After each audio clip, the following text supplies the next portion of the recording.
Notícia urgente. Após Donald Trump afirmar que poderá usar a força militar contra autoridades brasileiras, Israel manda indireta para Lula afirmando que poderá também atacar qualquer lugar do mundo após grande ataque que eliminou vários líderes terroristas no Catar. Cara, o Brasil tá no olho do furacão e não é daqueles ventos fracos. Ontem, dia 9, o presidente dos Estados Unidos, Donald Trump, mandou um recado daqueles que gelam a espinha. Vai usar força econômica e até militar contra o país se o Supremo Tribunal Federal, STF, que anda coladinho no presidente brasileiro, não parar com essa palhaçada de julgamento político. Isso tudo rolando em cima do processo contra Jair Bolsonaro. Por uma tentativa de golpe que muita gente acha que nem rolou, foi só o povo se revoltando contra as arbitrariedades do STF, especialmente do ministro Alexandre de Moraes, que persegue opositores como se fosse dono do pedaço.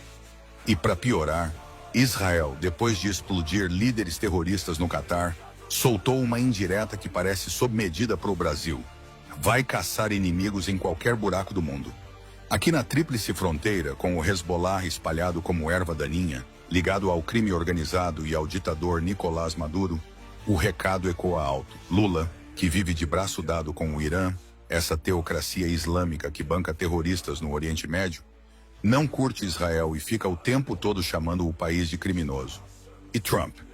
Lula critica ele sem parar.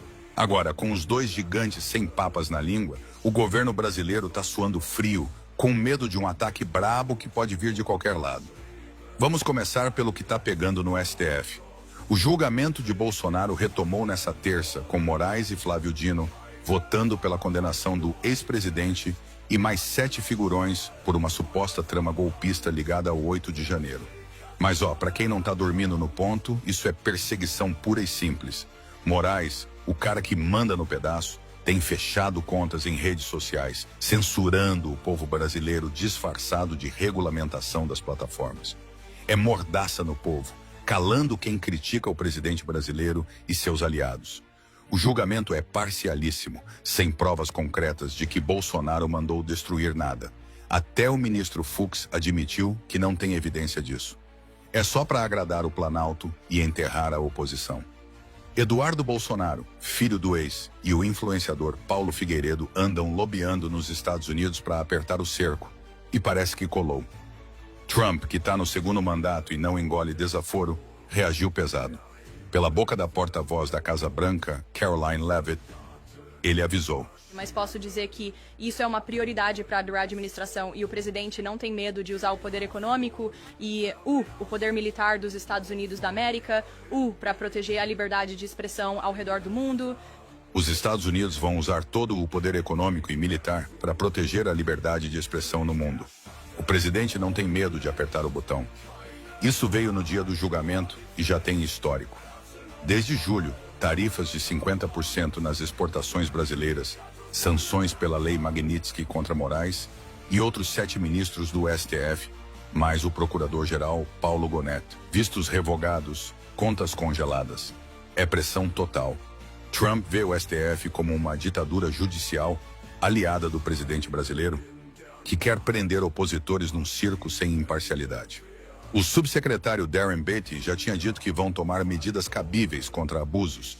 Trump tá irritado pra cacete, com o dedo no gatilho para uma ofensiva mega. Mais sanções, talvez bloqueio comercial ou pior. Lula critica Trump o tempo todo, chamando de autoritário, mas agora o bumerangue voltou. O Itamaraty, que cuida das relações externas, não ficou quieto e mandou uma nota na mesma noite, dura como pedra. O governo brasileiro condena veementemente o uso de sanções econômicas ou ameaças de força contra a nossa democracia, diz o texto. Eles martelaram que a liberdade de expressão se protege respeitando as urnas e a vontade do povo, e que os 3 poderes, executivo, legislativo e judiciário, não vão baixar a cabeça para interferência gringa. Tentativas de forças antidemocráticas de usar governos estrangeiros para coagir instituições nacionais são repudiadas, completou. Flávio Dino, no voto dele, deu risada da pressão. Acha que um tweet de americano muda o Supremo, um cartão de crédito ou Mickey Mouse vão interferir? O presidente brasileiro, claro, tá do lado do STF nessa, mas cutucou Trump. Em vez de brigar com a gente, ele devia vir conhecer nosso sistema de energia interligado. Gleisi Hoffmann, da cúpula petista, chamou de cúmulo a articulação bolsonarista com os Estados Unidos. Mas, no fundo, o tom é de defesa. Porque todo mundo sabe que soberania é bonito no papel, mas contra o tio Sam é dureza.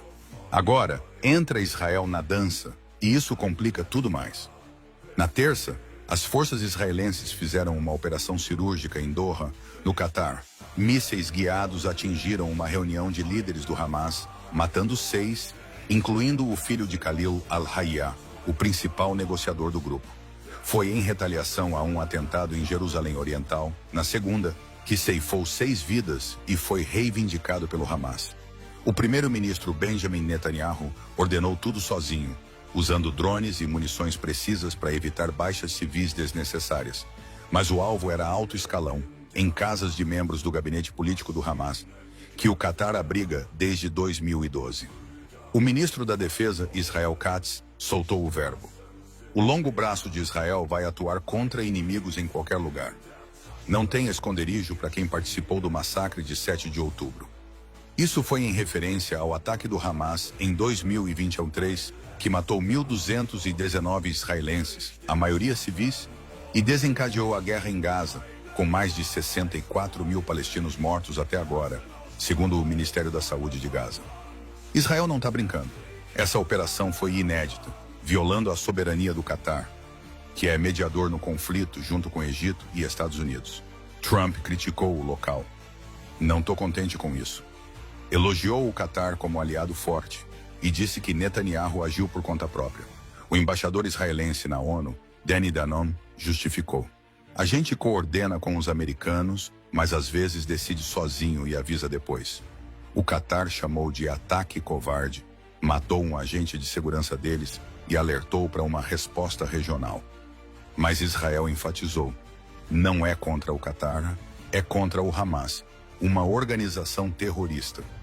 Isso coincide com uma ofensiva maior em Gaza, destruindo edifícios usados pelo grupo e negociações paradas por reféns israelenses. E o recado para o Brasil? Israel monitora de perto esses grupos há décadas. E a tríplice fronteira, Brasil, Paraguai e Argentina, é um caldeirão. O Mossad, a agência de inteligência israelense, já frustrou plots por aqui. Em 2023, ajudou a prender 2 caras no Brasil, planejando ataques contra judeus. Relatórios de think tanks como o Wilson Center e o RAND mostram que o Hezbollah tem redes financeiras e operacionais na região desde os anos 90, lavando dinheiro via comércio, remessas e até cartéis de drogas. Eles se infiltram em comunidades libanesas, financiam ataques como os de 1992 e 1994 em Buenos Aires, que mataram mais de 100. Israel alerta o Brasil o tempo todo. Em 2023, depois dos ataques do Hamas, a fronteira entrou em alerta máximo. Em 2023, o Departamento de Estado dos Estados Unidos até ofereceu recompensas por info sobre as finanças do Hezbollah na TBA. Esses terroristas se ligam ao Comando Vermelho e ao PCC, as facções que mandam no crime brasileiro, traficando armas, drogas e gente. E tem mais, conexão direta com Maduro na Venezuela, que usa o país como base para exportar caos para os vizinhos. Com a Operação Atlas rolando na Amazônia, com 30 mil militares, o Brasil está se mexendo, mas Israel parece dizer, a gente não espera, ataca onde o inimigo se esconde. Aqui entra o calo do presidente brasileiro. Lula é aparentemente alinhado com o Irã, essa teocracia islâmica xiita que banca o Hezbollah e outros grupos no Oriente Médio. Sob Lula, o Brasil fortaleceu laços com Teherã, reunião bilateral em 2023 com o presidente iraniano Ebrahim Raisi, no BRICS, e política de autonomia estratégica que ignora o isolamento ocidental do Irã por seu programa nuclear e apoio ao terror.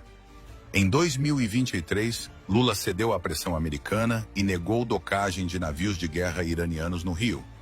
Mas o papo é de parceria econômica e cultural. Irã é membro do BRICS agora e o comércio com o Brasil é o maior da América Latina para o regime. Lula critica Israel sem dó.